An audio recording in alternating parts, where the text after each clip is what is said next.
에베소서 2장 11절부터 22절에 있는 말씀입니다.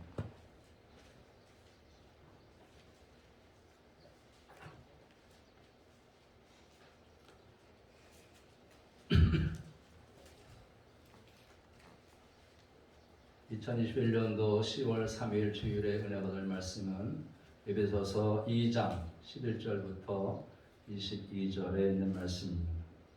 공독해 드리겠습니다. 그러므로 생각하라. 너희는 그때 육체로는 이방인이요 손으로 육체에 행한 할례를 받은 무리라. 칭하는 자들로부터 할례를 받지 않은 무리가 칭함을 받은 자들이라. 그때 너희는 그리스도 밖에 있었고 이스라엘 밖의 사람이라. 약속의 언약들에 대하여는 외인이요 세상에서 소망이 없고 하나님도 없는 자이더니 이제는 전에 멀리 있던 너희가 그리스도 예수 안에서 그리스도의 피로 가까워졌느니라.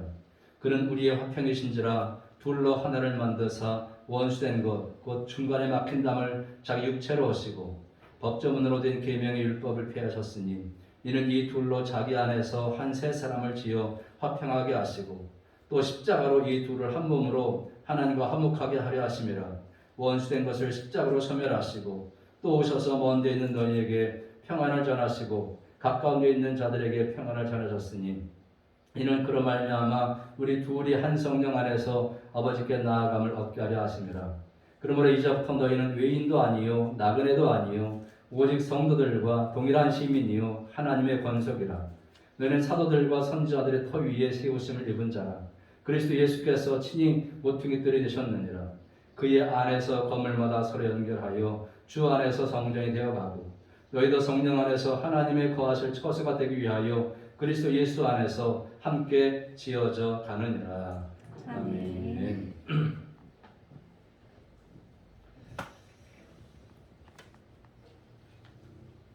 따라합시다. 화평이신 예수 그리스도. 화평이신 예수 그리스도. 화평이신 예수 그리스도. 화평이신 예수 그리스도. 인사하고 말씀 나누겠습니다. 사랑합니다. 감사합니다. 축복합니다. 승리하세요. 요즘은 대부분 다 스마트폰을 갖고 계시죠? 여러분이 스마트폰 몇 명의 전화번호가 기록되는지 한번 확인해 보셨습니까? 그리고 그 전화번호에 기록된 사람 중에 1년에 12번 이상, 즉 최소한 한 달에 한 번 정도 전화하는 사람이 과연 몇 명 정도 될까? 아니, 한 달에 한 번이라도 전화하는 사람이 몇 명 정도 될까? 또 진짜 어려울 때 아무런 조건 없이 진짜 나를 도와줄 그 친구는 과연 몇 명이나 될까? 불길 속에서, 그죠? 내 마지막이 되는 그런 불길 속에서 가족 빼고 마지막으로 전화할 만한 그런 친구는 과연 몇 명이나 될까? 그럼 제 전화번호 보니까 1085명 들어있더라고요. 1085명 들어있는데 중복된 거 빼면 한 1000명 정도가 들어있는 것 같습니다. 근데 저도 역시 마찬가지로 이 조건을 따져보면 별로 여기에 맞는 게 별로 없어요. 그저 친구들 몇 명하고 통화하는데 여러분 이게 던바 넘버라는 것이죠. 던바 넘버. 이 던바 넘버는 뭐냐면 이 옥스퍼드 대학의 로빈 던바가 제시한 통계인데 한 사람이 제대로 된 인간관계를 유지할 수 있는 사람의 수는 최대 150명이랍니다. 서로 제대로 된 인간관계를 맺으면서 사는 사람은 150명 정도가 최대라는 거예요. 우리 인간이. 그리고 곤란한 상황에서 이 도움을 받을 수 있는 진짜 친구의 수는 5명 정도라는 것입니다. 그러니까 친한 친구 그러면 15명 정도 되고 좋은 친구 그러면 한 35명 정도 된다는 거예요. 난 좋은 친구야 그러면 한 35명 정도 되고 그냥 친구야 하는 사람은 150명 정도 된다는 것이죠. 150명. 그러니까 아는 사람, 이렇게 저렇게 아는 사람 한 500명 정도 된답니다. 500명. 그리고 알 수도 있는 사람, 전화번호 기록되어 있고 어떻게 보면 알 수도 있는 사람이 한 1500명 정도 된다는 것이죠. 이런 걸 이렇게 숫자로 이렇게 하는 게 이제 던바 넘버인데 여러분 진짜 보니까 친한 친구 뭐 15명 정도, 또 좋은 친구 35명 정도 이 정도 안에서 우리가 서로 교제하고 살지 않나 싶습니다. 한국 조사도 비슷한데 친한 친구 몇 명입니까? 그러니까 5명 정도라고 하는 게 69.4%가 이렇게 얘기했다는 거예요. 진짜 친한 친구. 진짜 친한 친구. 곤란 상황에서 도움 줄 수 있는 그런 진짜 친구가 몇 명 되냐? 한 5명 정도라고 뽑았다는 거예요. 여러분, 사람들은 세상에 살면서 이렇게 건강하고 행복하게 장수하는 비결 중에 하나가 바로 이 좋은 친구를 가지는 것, 이 우정을 나누는 것이라고 생각을 합니다. 이 돈독한 우정이 정신 건강은 물론 신체 건강, 또 경제적인 풍요, 또 인생의 행복을 가져오게 되고, 또 가족과 친구 관계에서 모두 좋은 관계를 유지하는 사람들이 더 건강하고 더 높은 행복을 유지하더라는 것입니다. 그래서 좋은 친구가 있는 사람이 병에 덜 걸리고 잠도 더 잘 자고 오래 산다는 것입니다. 여러분, 신앙생활을 잘하는 것이나 자녀교육을 잘 시키는 것이나 사회적 성공도 경제적인 부도 이 친구와 밀접한 관계가 있다는 거예요. 그래서 여러분, 이렇게 좋은 친구와 평생 같이 어울리며 사는 복을 누리시기를 주의 이름으로 축원합니다. 아멘. 자, 그러면 우리가 어떻게 진정한 화평을 누리면서 서로 도와주고 위로해주고 세워주는 그런 친구와 같은 그런 삶을 살 수 있을까라는 것이죠. 그 비법이 오늘 본문에 나와 있습니다. 첫 번째는 뭐냐면 예수님은 우리의 화평이시다. 시작. 예수님은 우리의 화평이시다. 여러분 14절 말씀 보시면 그는 우리의 화평이신지라 둘로 하나를 만드사 원수된 것은 곧 중간에 막힌 담을 자기 육체로 하시고 그랬습니다. 예수님이 우리의 화평이라고 분명히 말씀하고 있습니다. 예수님을 통해서 우리는 친한 친구가 될 수 있다는 것입니다. 여러분, 심리학자들은 이 친구가 되는 조건을 4가지 조건 정도로 얘기하고 있습니다. 4가지. 사람들은 먼 곳에 있는 사람보다 이 가까운 데 있는 사람끼리 친해지는 경향이 있는데 그게 뭐냐? 이걸 근접성입니다. 근접성. 자주 만나면 가까워진다는 거예요. 자주 만나면 가까워지고 자주 만나지 않으면 마음도 멀어지는 거예요. 몸도 멀어지지만 마음도 멀어지는 거예요. 두 번째는요, 유사성. 비슷한 사람끼리 친구가 되더라는 거예요. 비슷한 사람끼리. 여러 사람을 한 방에 집어넣고 서로 친해지는 걸 조사해 보니까 성격, 기질, 사회적인 지위, 경제 능력, 학교, 동문, 이런 같은 지역 출신 이렇게 비슷한 사람끼리 서로 친구가 되더라는 거예요. 비슷한 사람끼리. 이게 유사성입니다. 유사성. 그리고 세 번째 뭐냐면 보상인데 보상.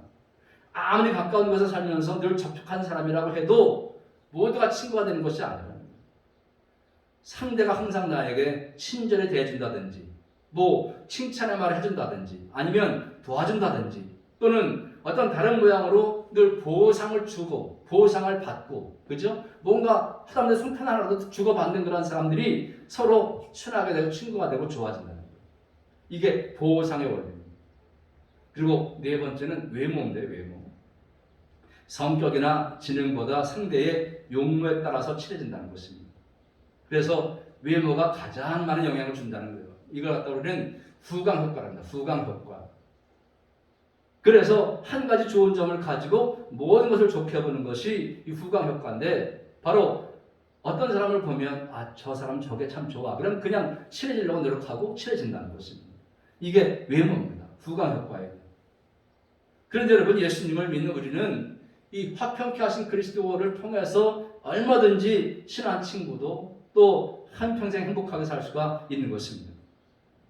그런데 이 많은 사람들은 진정한 친구가 되지 못하고 원수가 되고 화평을 누리지 못하고 서로 반목하고 갈등하고 분열돼서 원수가 되는 이유는 뭘까 하는 것이죠. 그게 뭐냐? 바로 이 막힌 담 때문입니다. 막힌 담. 무엇으로도 해결할 수 없고 무너뜨릴 수 없는 이 막힌 담들이 있어서 그것을 깨뜨리지 못하기 때문에 친구가 되지 못하고 원수가 된다는 거예요. 서로 두 진영으로 나누어서 상대를 죽이고 자신의 이익을 보고자 그래야 자신이 살 수 있다고 생각하니까 결국은 막힌 담이 큰 관계를 해치는 것입니다. 여러분 오늘 이 에베소서 이 성경에 기록될 당시에 이 막힌 담은 뭘까? 바로 유대인과 헬라인 사이에 막힌 담이 있었습니다. 그게 뭐냐 하면 할례인데 여러분 11절 읽겠습니다. 11절 시작. 그러므로 생각하라. 너희는 그때에 육체로는 이방인이요 손으로 육체 행한 할례를 받은 무리라. 칭하는 자들로부터 할례 받지 않은 무리라 칭함을 받은 자들이라 했습니다. 쉽게 얘기하면 할례 받은 사람들, 유대인들이 이방인들을 향해서 너는 할례 받지 않았잖아. 그렇게 칭했다는 거예요. 그게 막힌 담이 됐다는 것입니다. 그런데 그리스도께서 그 막힌 담을 허시기 전에 이제 이 할례라는 게 막힌 담으로 딱 있었던 거예요. 할례 받은 무리는 유대인이고 할례 받지 못한 사람은 이방인인데, 여러분 이 할례라는 게 결국 막힌 담이 된 거예요. 근데 여러분 우리가 삶 속에 살다 보면 이 할례와 같은 이 막힌 담이 얼마나 많이 있습니까? 그죠? 고정관념, 신분, 사상, 태어난 나라, 남녀, 재산, 지식, 지역 등 이 다양한 형태의 이 담들이 있다는 것입니다. 그것을 상징적으로 보여주는 것이 뭐냐면 당시 예루살렘 성전에 있는 담이었습니다. 담, 파티션, 담. 그래서 유대인들이 들어갈 수 있는 것과 이방이 들어갈 수 있는 것이 따로 구분했습니다. 그리고 그 담벼락에 뭐라고 쓰여 있냐면 이방인으로서 이 담을 넘으면 죽임을 당한다 이렇게 써놨다는 거예요. 근데 예수께서 이 담을 허락했습니다. 누구도 부를 수 없었던 것 같은 그 거대하고 견고한 담, 그걸 허락한 것입니다. 또 죄로 말미암아서 하나님과 사이에 막힌 담, 인종과 인종에 막힌 담, 사람과 사람 사이에 막힌 담, 지역과 지역에 막힌 담, 진보와 보수에 막힌 담, 이데올로기에 막힌 담, 신분의 담, 남녀에 막힌 담, 이런 모든 것들을 담을 예수께서 다 헐어버린 것입니다. 믿습니까? 믿습니까? 그래서 우리가 이 화평에 신 예수님, 모든 담을 다 헐어버린 그런 예수님을 구세주로 믿게 되면 얼마든지 우리가 예수님의 친구로서, 가장 친한 친구로서 5명 안에 드는, 12제자보다 더 가까운 5명 안에 드는 친구가 될 줄로 믿습니다. 이런 은혜를 누리시기를 주의 이름으로 축원합니다. 자, 그러면 우리 화평에 신 그 예수님이 무엇을 가지고 그 막힌 담을 허락을 했냐라는 것이죠. 무엇을 가지고. 오늘 본문은 3가지를 말씀하고 있습니다. 3가지. 첫째는 뭐냐면 예수님이 육체로 허락을 했다. 따라서 육체로 허락을 했다. 14절 말씀 보면 원수된 것, 곧 중간에 막힌 담을 자기 육체로 하시고 그랬습니다. 십자가에서 예수님이 화목제물이 되어 허락하였습니다. 여러분, 인간의 담이라는 것은 결국 죄의 결과 아니겠습니까? 죄의 결과. 인간의 죄로 인해서 진노의 자녀가 되었고 하나님과 원수가 됐습니다. 그래서 담이 딱 생긴 거 아니겠습니까? 그래서 죄와 허물로 죽어가는 존재가 우리 아니었습니까? 근데 죄로 말미암아서 마땅히 그 대가를 치러야 되는데 예수께서 십자가에서 화목제물이 되셔서 우리의 죄의 대가를 다 대신 치러준 것을 믿으시기 바랍니다. 우리가 세상을 살 때 공중만 잡은 자를 따르고 세상 풍조를 따르고 욕심에 따라 살았었는데, 그래서 인간끼리 서로 원수가 됐었는데 예수께서 십자가에서 자신의 몸을 단번에 화목제물로 드림으로써 육체를 통해서 우리를 그 담을 다 헐어버린 것을 믿으시기 바랍니다. 두 번째는요, 계명의 율법을 폐지해버렸습니다. 율법을 15절부터 보면 시작. 법조문으로 된 계명의 율법을 폐하셨으니 그랬습니다. 여러분, 유대인들은 유대인대로, 헬라인은 헬라인대로 그들의 법조문이 다 따로따로 있었습니다. 유대인들은 도덕법, 의식법, 시민법 이런 걸 갖고 있었습니다. 그런데 예수님이 단번에 화목제물이 되심으로 인해서 죄를 지으면 용서받기 위해서 제사 드리는 그 제사법을 폐지해버렸습니다. 이제는 죄의 대가를 치르기 위해서 동물 제사를 드릴 필요가 없어진 것입니다. 또 유대인과 이방인을 구별하는 의식상의 법을 폐했습니다. 정결, 부정에 관한 규정들, 구약의 제사들도 이런 것들을 다 폐해버렸습니다. 그래서 이제 이방인과 유대인들은 예수님 안에서 한 세 사람을 지어서 화평하게 했습니다. 화평하게. 그래서 믿음으로 하나 되게 하신 것을 여러분 믿으시기 바랍니다. 우리도 이방인이잖아요, 사실. 우리가 이방인으로서 하나님 믿고 살 수 있는 것은 이렇게 예수께서 이런 모든 규정들을, 법정으로 된 계명의 율법을 폐하셨기 때문에 가능한 것을 믿으시기 바랍니다. 세 번째는 뭐냐? 십자가를 통해서 원수된 것을 소멸해 버렸습니다. 16절 시작. 또 십자가로 이 둘을 한 몸으로 하나님과 화목하게 하려 하심이라. 원수된 것을 십자가로 소멸하시고 그랬습니다. 십자가를 통해서 저 여러분들을 아주 새로운 존재로 만들었다는 것입니다. 갈라디아서 2장 3장 28절에는 너희는 유대인이나 헬라인이나 종이나 자유자나 남자나 여자 없이 그리스도 예수 안에서 뭐라고? 하나님. 이제 하나님 앞에서 모든 불평등은 폐지되고 그리스도 안에서 새롭게 연합하게 된 것입니다. 여러분, 우리 인류가 지금 예수님이 이 담이 다 헐어버린 이 담을 받아들이지 못하고 그 담을 다시 쌓음으로 해서 치르는 비용이 얼마나 많이 있습니까?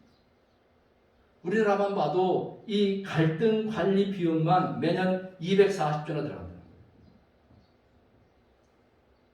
여러분, 1, 2차 대전으로 지불한 그 비용 말고도 지금 이 군비 경쟁을 하면서 갈등과 불신으로 치르는 그런 비용이 얼마나 많습니까?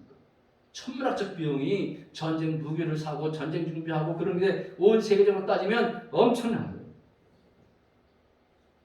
우리 개인도 역시 마찬가지예요. 개인도 주님이 헐어버린 담을 스스로 더 견고히 쌓으면서 치르는 비용이 얼마나 많이 듭니까?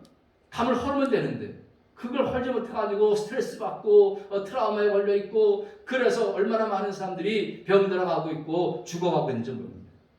이게 다 뭐요? 예수께서 헐어버린 담을 내가 다시 쌓아서 그래요. 그래서 스트레스 받는 거 아니겠습니까? 담을 헐어버리면 되는데 여러분, 우리 주님께서 이미 모든 막힌 담을 헐어버리신 것을 믿으시기 바랍니다. 우리 화평 되신 그리스도께서 육체로 헐어버리신 것을 믿으시기 바랍니다. 그리고 내가 가지고 있는 고정관념으로 용서해주지 못하는 그런 모든 문건들을 다 폐지해버렸어요. 계명까지 다 폐기해버리지 않습니까? 십자가를 통해서 원수된 것을 다 소멸해버렸습니다. 여러분, 예수께서 헐어버린 것을 가지고 다시 쌓아서 그렇게 스트레스에 걸리고 트라우마에 걸려서 살지 마시기를 주의 이름으로 축원합니다. 아멘. 자, 그러면 이 막힌 담을 허심으로써 어떻게 됐냐라는 것이죠. 예수께서 이 막힌 담을 몸으로 육체로 계명을 다 폐하심으로 하셨는데 그래서 우리가 어떻게 됐느냐? 그 결과가 있을 거 아니겠습니까? 두 가지 결과를 우리에게 말씀하고, 첫째는 뭐냐?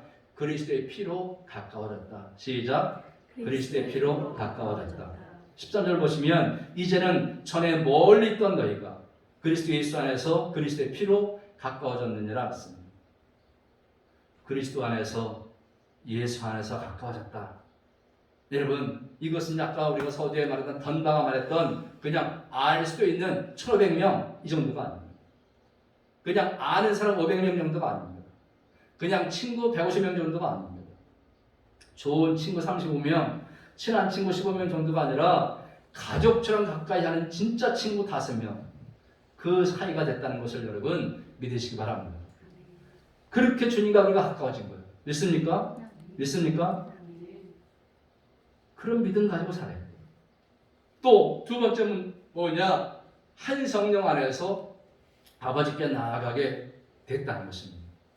18절 말씀 보시면 그런 말미암아 우리 둘이 한 성령 안에서 아버지께 나아감을 얻게 하려 하심이라. 우리 사이의 모든 적대감을 십자가를 통해서 죽으심으로써 새롭게 연합한 인류가 된 것입니다. 이렇게 그리스도의 피로 가까워지고 한 성령 안에서 아버지께 나아감을 얻은 공동체가 바로 따라합시다. 교회다. 요리교회다. 믿으시면 아멘. 그렇습니다. 그렇게 하나님께서 십자가에서 담을 허심으로써 우리에게 주신 그런 공동체가 교회라는 것입니다. 여러분, 마태복음 16장에 보면은 예수께서 제자들에게 질문합니다. 너희는 나를 누구라고 하느냐? 그러니까 베드로가 주는 그리스도시요 살아계신 하나님의 아들이십니다 라고 고백합니다. 그때 예수님이 베드로가 뭐라고 말하냐 하면 바요나 시몬아 내가 복이 있도다. 이를 내게 알게 하니는 혈육이 아니요 하늘에 계신 내 아버지시니라 이렇게 말씀하시면서 또 내가 내게 이르노니 너는 베드로라. 내가 이 반석 위에 내 교회를 세우리니 음부의 권세가 이기지 못하리라. 그렇게 말씀해 주셨습니다. 여러분, 이 약속대로 예수님은 십자가에서 돌아가시고 부활하심으로써 인류에게 국가가 아닌 새로운 공동체인 교회 공동체를 선물로 주신 것을 믿으시기 바랍니다. 당시 십자가에 죽으시고 이스라엘 나라를 강하게 해가지고 이스라엘의 온 세계를 지배하도록 한 것이 아니라 교회 공동체를 통해서 이 땅을 다스리려 하셨다는 것입니다. 그러니까 민족이나 피부, 신분, 학력, 외모, 경제 정도와 관계없이 함께 우리 화평 예수 그리스도로 말미암아서 우리가 아주 가까워지고 또 함께 천국을 향해 나아가는 그런 교회 공동체가 오늘날 교회라는 사실을 우리가 깨달을 줄 믿습니다. 이것이 바로 예수님이 몸과 피로를 통해서 화평하게 된 교회 공동체에서 가장 가까운 친구, 평생 살다가 영원한 천국에 가는 여러분 되시기를 주의 이름으로 축원드립니다. 자, 그러면 이제 마지막으로 우리가 이렇게 우리 하필 예수 그리스도를 믿는 사람으로서 그러면 어떻게 살아야 되느냐? 어떻게 살아야 되느냐? 주께서 십자가를 통해서 화평케 주셨으니까 우리가 어떤 삶을 살아야 되느냐라는 것입니다. 그 답이 19절에 있는데 첫째는 뭐냐면 하나님 나라 시민으로 살아야 됩니다. 하나님 나라 시민으로 살아야 됩니다. 자, 19절 읽겠습니다. 시작. 그러므로 이제부터 너희는 외인도 아니요 나그네도 아니요 오직 성도들과 동일한 시민이요 하나님의 권속이라.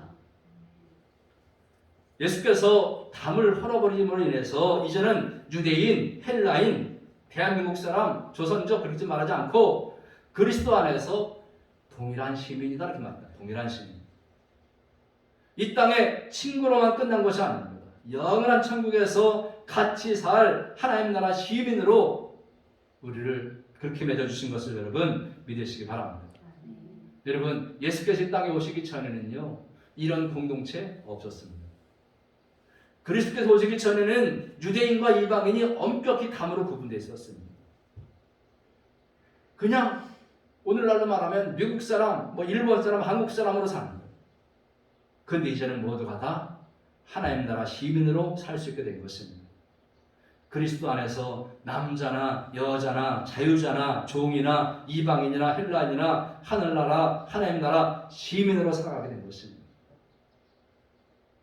우리 주님이 십자가에서 화목제물이 되심으로 말미암아서 이렇게 하나님과 원수된 것이 화목하게 되었고 인간끼리 원수됐던 것이 화목하게 됐다는 것입니다. 이제 모든 장벽이 다 무너져 버립니다. 다 같이 그리스도 안에서 다 천국 시민이 된 것을 믿으시기 바랍니다. 자, 그러면 이 하나님 나라 시민으로 산다는 것이 무엇을 의미하느냐? 하나님 나라 시민이 내가 하나님 나라 시민이다. 이걸 뭘 의미하는 거예요? 이것은 우리가 서로 하나님의 통치를 받고 사는 사람이 된 것입니다. 아멘. 우리는 지금 교회에서 함께 예배하면서 하나님의 통치를 받고 있는 사람입니다. 이것은 그건 뭐냐? 하나님의 말씀에 의해서 통치되는 삶을 살아가고 있는 것입니다. 이걸 의미하는 거예요. 여러분 늘 말씀 보시죠. 아멘. 늘 말씀 들으시죠. 아멘. 그죠? 그럼 그 말씀을 하려고 노력하시잖아요. 이거 자체가 바로 그 말씀에 의해서 통치되는 삶을 살아가는 거예요. 여러분 지금 이 코로나 전국에 우리가 왜 마스크 쓰겠어요? 그죠? 국가에서 통치자들이 이렇게 하는 게 좋겠습니다라고 하는 그 통치를 하니까 그 통치에 따라서 우리가 마스크 쓰겠는 거예요. 근데 이거와 달리 우리는 지금 하나님의 통치를 받고 있는데 그 하나님의 통치는 결국 말씀을 통해서 우리에게 통치하고 있는 것입니다. 디모데전서 3장 15절에 보면 시작. 이 집은 살아계신 하나님의 교회요 진리의 기둥과 터이니라. 아멘. 여기 진리가 뭐냐? 하나님의 말씀입니다. 성경은 이 교회를 진리의 기둥과 터라고 말하고 있습니다. 우리는 이 진리를 드러내놓고 진리를 수호하고 진리와 함께 살아가는 삶입니다. 늘 말씀이 나를 통치하고 그 속에서 살아가야 될 줄로 믿습니다. 그러면서 우리는 동시에 이 코로나19를 통해서 이 하나님의 경고의 음성을 들어야 됩니다. 우리가 과연 진실로 이 진리로 교제하며 진리로 살아가고 있는가? 다시 한번 점검해야 됩니다. 아무리 친한 친구라고 해도 진리를 떠난 친구는 친구가 아니랍니다. 그래서 진리 안에 사는 친한 친구로서 하나님 나라를 이루어가야 될 줄로 믿습니다. 여러분 천국이 어떤 것이요? 천국은 죽음도 죄도 슬픔도 눈물도 없는 것 아닙니까? 아멘. 이미 우리에게 이 천국이 이루어진 것입니다. 그런데 중요한 것은 아직 완성되지 않았다는 거예요. 그래서 이 땅에 삶을 살아가는 데 있어서 가난하기도 하고 병도 들고 고통도 있고 눈물도 있고 죽음도 존재하는 것입니다. 그런데 그럼에도 불구하고 우리는 이 진리 가운데서 든든히 서서 하나님의 통치를 받을 때에 우리는 죄도 눈물도 슬픔도 죽음도 없는 천국에서 삶을 누리게 될 것을 믿으시기 바랍니다. 더 중요한 것은 뭐냐? 지금 이 땅에서 교회에서 우리는 이 천국적인 삶을 회복할 수 있다는 것입니다. 말씀을 통해서 영적 치유의 능력을 체험하게 됩니다. 또 예배를 드림으로써 슬픔이 변해서 기쁨을 체험하게 됩니다. 기도함으로 인해서 질병에서 치유되는 역사를 체험하게 됩니다. 말씀을 배움으로써 참 자유의 길을 발견할 수 있는 것입니다. 그래서 이 교회에서 이런 말씀을 통해서 예배를 통해서 기도를 통해서 또 말씀을 배움을 통해서 근심 걱정이 다 물러가고 증오와 미움이 변해서 용서와 편의 사람이 될 수가 있는 것입니다. 그래서 우리의 삶이 치유되는 예배를 통해서 말씀 찬양 기도 봉사를 통해서 또 전도하고 친교할 때에 우리의 삶이 다 치유됩니다. 그래서 하나님 나라가 회복되는 그런 은혜가 있기를 주의 이름으로 축원합니다. 자, 두 번째는 뭐냐? 어떻게 살아야 되느냐? 두 번째는 우리가 가족으로 살아야 돼요. 가족. 19절 하반절에 보니까 하나님의 권속이라 했습니다. 오직 성도들과 동일한 시민이요 하나님의 권속이라. 권속은 뭐냐? 우리가 하나님과 한 가족이 됐다는 거예요. 한 가족. 그럼 교회는요 계급 공동체가 아닙니다. 이익 공동체도 아닙니다. 그저 교회는 가족 공동체입니다. 그리스도의 십자가를 통해서 우리는 하나님을 아버지라고 부르고 우리끼리는 뭐라고 그래요? 형제, 자매라고 부르고 그렇게 새로운 공동체가 바로 교회 아니겠습니까? 우리의 신분이 교회 올 때에 상승합니다. 상승. 그게 뭐냐? 본질상 진노의 자녀에서 하나님의 아들, 딸이 됐어요. 아멘. 본질상 진노의 자녀 어디 가야 돼? 지옥구단에 가야 돼. 근데 교회 오는 순간에 뭐가 돼? 신분이 상승됐어. 하나님 아들, 딸들이 됐어요. 참으로 인간이 상상할 수 없는 이 공동체가 새로운 공동체가 바로 여러분 교회라는 사실을 믿으시기 바랍니다. 그래서 교회 오는 걸 즐겨야 돼. 교회 오는 걸 기뻐하고 감사해야 돼. 내가 하나님의 아들, 딸 돼서 이렇게 또 교회를 가는구나. 이거 얼마나 기쁘고 감격스럽습니다. 여러분 중세 교회는요 이 가족보다는 어떤 구조, 제도, 조직으로 교회 생활을 했습니다. 그러다가 망한 게 중세 교회.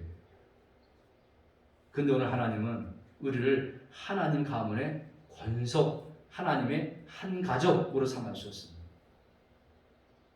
특별한 관계, 생명의 관계, 피의 관계를 말합니다. 피해.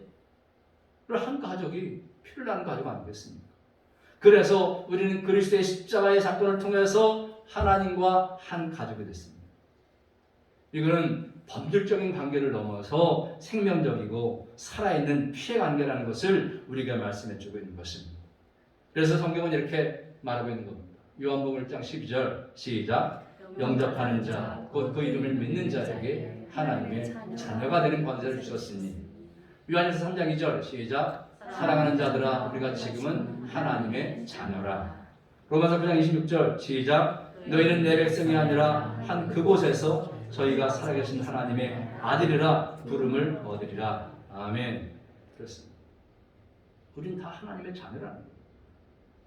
너희는 내 백성이 아니라 한 그곳에서 하나님의 아들이라고 부름받게 된다는 것입니다. 믿습니까? 믿습니까? 여기 아들, 자녀 이런 것들은요 우리가 대단한 특권이고 유업을 얻었다는 거죠. 유업. 요즘에 아들들 때문에 아버지들이 아주 순환을 당하더라고요. 그죠? 아들들 때문에 아버지가 순환을 당하는 거 여러분 보셨죠? 국회의원들. 우리가 이 한 가족이 되었다라는 말이 무슨 의미냐? 결국 교회가 가족 같은 가족 같은 그런 친밀감이 있어야 되는 거예요. 또 교회는 이 가정같이 포근해야 한다는 거예요. 가족처럼 한 식구처럼 서로 사랑하고 위로하고 도와주고 기도해주고 그렇게 한 시대를 살아가는 그런 공동체가 되어야 된다.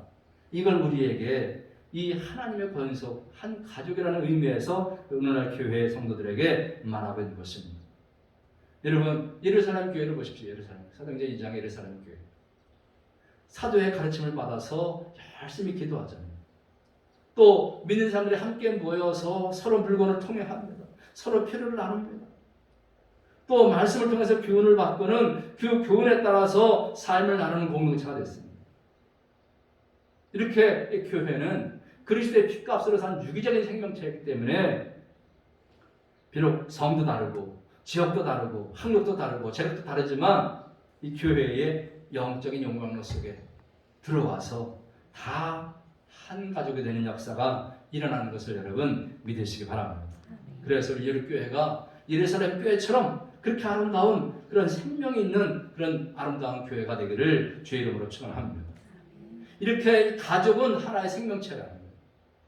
가족은 거래 관계가 아니라 생명인 관계이기 때문에 책임이 따르는 거예요. 가족은 서로 간에 책임을 져주는 거예요. 서로의 단점을 받아주고 세워주고 존경해주고 용서해주고 격려해주면서 사랑의 가족 아니겠습니까? 우리가 어릴 때는 부모가 책임져줬어요. 그죠? 먹여주고 입혀주고 공부시켜주고 그죠? 나이가 먹으니까 이제 우리가 뭐 해야 돼요? 우리가 우리 부모들은 뭐 해야 돼요? 뭐 해야 돼요? 책임져야 되는 거예요. 이제. 우리가 성장하게 되면 우리가 부모를 책임지는 거예요. 그래서 저는 늘 그래요. 어른들 신방하면 이제는 자식이 부모요. 자식이 딸이 엄마고 아들이 아버지요. 그러니까 그 말 잘 들으라는 그림입니다. 맞잖아요. 안 맞아요? 내 고집대로 해야 돼 노인들이? 자식들 말을 잘 들어야 평안하고요. 잘 치료받고 그럴 수 있습니다. 그러니까 서로 간에 이렇게 거래관계가 생명적인 관계이기 때문에 서로 책임지는 존재이기 때문에 우리가 어릴 때는 부모가 책임져주고 우리가 나이 먹어서는 또 그 부모를 책임져주고 연로한 부모들을 책임져주고 이게 진정한 가족 아니겠습니까? 여러분 오늘날 보십시오. 이 책임감이 없잖아요. 가족 중에. 문제가 있다고 가족을 갖다 버리고 그죠? 문제가 있다고 가족을 죽이기도 하고 그런 일이 뉴스에 비일비재로 나오잖아요. 이건 뭐냐? 이 우리의 가족이 천국 같은 가정일 수도 있지만 그러나 지옥 같은 가정일 수도 있다는 거예요. 여러분 가정이 천국 같은 가정 되시기를 주의 이름으로 축원합니다. 여러분 어떤 가정이든 간에 분명한 것은 뭐냐? 피는 물보다 진하다는 거예요. 아멘. 이 피의 관계를 무엇으로 단절할 수가 없는 거예요. 끝까지 책임지고 돌봐야 할 관계가 이 피의 관계 아니겠습니까? 여러분 우리가 교회에 와서 연약한 교인들 혹시 보이면 실망하거나 비난할 필요 없습니다. 책임감을 가지고 내 책임이다. 그러면서 하나님의 눈으로 보고 그 교회 식구들을 여러분 보시기 바랍니다. 아멘. 그래서 위에서 기도할 건 기도해주고 도울 수 있으면 도와주고 그래서 그 연약한 부분을 서로 감당해주는 그런 책임을 가진 그런 식구들로서 우리가 교회 생활을 해야 될 줄 믿습니다. 왜냐하면 여러분 세상에 온전한 교회는 존재하지 않습니다. 다 불완전합니다. 그러나 조금 불완전해도 가족같이 사랑하는 가족이 있어서 섬기고 사랑하는 그런 교회가 되면 누구나가 다 새 힘을 얻고 승리하게 될 줄로 믿습니다. 이런 은혜가 있기를 주의 이름으로 축원합니다. 세 번째 뭐냐? 하나님의 성전으로 세워져 가야 된다. 우리 화평 되신 예수 그리스도를 말미암아서 우리에게 주어진 이름이 뭐냐? 성도라는 이름이에요. 성도. 목사 장로 이전에 권사 집사 이전에 우리에게 성도라는 이름이 성도. 그 성도들이 모여서 뭘 하느냐? 성전을 이루는 거예요. 성전. 그 모퉁이 뜰은 예수 그리스도고 성전의 기초는 사도들과 선지자들이라 터라 그랬습니다. 그래서 20절에 보면 너희는 사도들과 선지자들 터 위에 세우심을 입은 자라. 그래서 예수께서 친히 모퉁이 뜰에 드셨느니라 이렇게 말씀하셨습니다. 그러면 이 어떻게 성전 이루고 가느냐? 어떻게? 그것이 21절 보시면 그 안에서 건물마다 서로 연결하여 주 안에서 성전이 되어가고 그랬습니다. 여기서 되어가고라는 말은 계속적으로 지어져 간다는 거예요. 계속적으로. 한 번 짓고 끝나는 것이 아니라 계속적으로 지어져 간다. 즉 성부, 성자, 성령의 구속의 역사가 계속해서 진행된다는 것입니다. 성령께서는 우리 성도들 속에 오셔서 역사하시고, 성자께서는 구원받은 성도들로 구성된 성전의 모퉁이 돌로서 든든히 받쳐주시고, 그리고 성부 하나님께서는 성도들로 구성된 이 성전에 거하시는 분으로서 교회 주인 되어서 교회를 이루시고 이끌어 가시는 그 하나님이신 것을 여러분 믿으시기 바랍니다. 그래서 교회가 하나님의 성전이라는 이 말은 교회 주인은 결국 삼일체 하나님이랍니다. 우리가 성전이고 우리 안에 하나님이 거하시고 성도의 모임이 거룩한 교회가 되는 것입니다. 하나하나의 건물이 되어서 서로 연결돼서 우주적인 교회가 되어가고 있는 것입니다. 그래서 여러분 교회는 완성되어 있는 것이 아니라 되어져 가는 거예요. 아멘. 따라 되어져 간다. 되어져 간다. 그런 면에서 이 땅의 교회는 완전한 교회가 없는 거예요. 다 불안한 거예요. 그럼에도 불구하고 우리가 되어져 가야 할 교회, 이 성전은 완전하게 머무르는 것이 아니라 지금도 계속해서 지어져서 이어져서 지어지고 이어지고 지어지고 이어지고 그렇게 돼가는 것을 여러분 믿으시기 바랍니다. 그래서 여러분 22절 읽겠습니다. 22절 시작. 너희도 성령 안에서 하나님이 거하실 처소가 되기 위하여 그리스도 예수 안에서 함께 지어져 갑니다. 아멘. 자 보시면 21절에서 일치와 성장이 이루어집니다. 그리고 22절에서 새 성전의 목적이 나오는데 하나님의 처소가 되기 위해서 함께 지어져 가느니라 했습니다. 여러분 물론 교회는 죄인들이 모이잖아요. 그런 교회이기 때문에 문제가 있습니다. 그래도 우리는 교회를 세우시고 완성하시는 하나님을 바라보고 끝까지 우리가 이뤄나가고 지어져가 될 줄 믿습니다. 부족한 사람들이지만 세상을 교회처럼 만들어 내야 할 이 사명감을 가지고 우리가 세상을 변화시켜 나가는 그런 자들 되시기를 주의 이름으로 축원합니다. 아멘. 이제 말씀을 마치려고 합니다. 우리가 교회를 다니면서 이 교인들 가만히 보면 하나님 나라에서 영원히 같이 살 하나님 나라 백성, 한 가족, 같이 성전을 지어가야 할 성도로서 좋은 친구로서 우리가 살아야 된다. 그럼 생각해 보셨습니까? 오늘 말씀 통해서 아마 여러분 깨달았을 줄로 믿습니다. 예수께서는요 십자가에서 자신의 육체를 화목제물로 드림으로써 원수된 것을 다 소멸하시고 막힌 담을 다 흘러버리시고 좋은 친구로 또 성도로 동일한 시민으로 하나님의 권속 한 가족으로 살기를 원하십니다. 우리는 여러 조건이 맞지 않는다고 해도 예수님 때문에 우리가 서로 이렇게 좋은 친구로 성도로 동일한 시민으로 하나나라 권속 한 가족으로 살아가시기를 주의 이름으로 축원합니다. 우리 합평되신 예수님은 이런 말씀을 하고 우리에게 말씀 주셨습니다. 읽고 마치겠습니다. 요한복음 15장 13절 시작. 사람이 친구를 위하여 자기 목숨을 버리면 이보다 더 큰 사랑이 없나니 너희는 내가 명하는 대로 행하면 곧 나의 친구라. 아멘. 기도하겠습니다.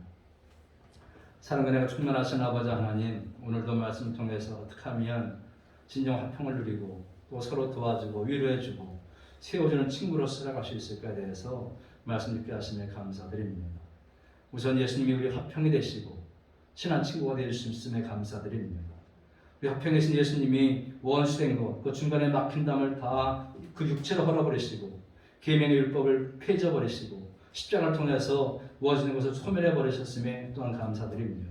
그리고 막힌 담을 허심으로써 우리는 그리스도의 피로 가까워지고 또 한 성령으로서 아버지께 나아가 먹게 된 것을 또 믿고 감사드립니다. 이제 우리가 화평해진 그리스도를 믿는 사람으로서 하나님 나라 시민으로서 또 하나님의 권속으로서 한 가족으로서 하나님의 성도를 세워져 가고 지어져 가는 그런 삶을 살아야 될 줄 믿습니다. 아버지 하나님, 진정 우리가 한 교회에서 믿음의 삶을 살면서 좋은 친구로 또 성도로 동일한 하나나라 시민으로 하나님의 권속으로 그렇게 살기 원합니다. 여러 조건이 맞지 않는다고 하더라도 책임감을 가지고 이 일들을 감당하게 하시고 그래서 하나님의 큰 복을 누리는 아름다운 믿음의 삶을 살아가도록 도우시고 인도해 주시옵소서. 또 그렇게 되어가는 아름다운 일이 이루게 되도록 역사하시고 인도해 주시옵소서. 십자가에서 화평을 이루어주신 우리 주 예수 그리스도의 이름으로 감사하며 간절히 기도드리옵나이다. 아멘.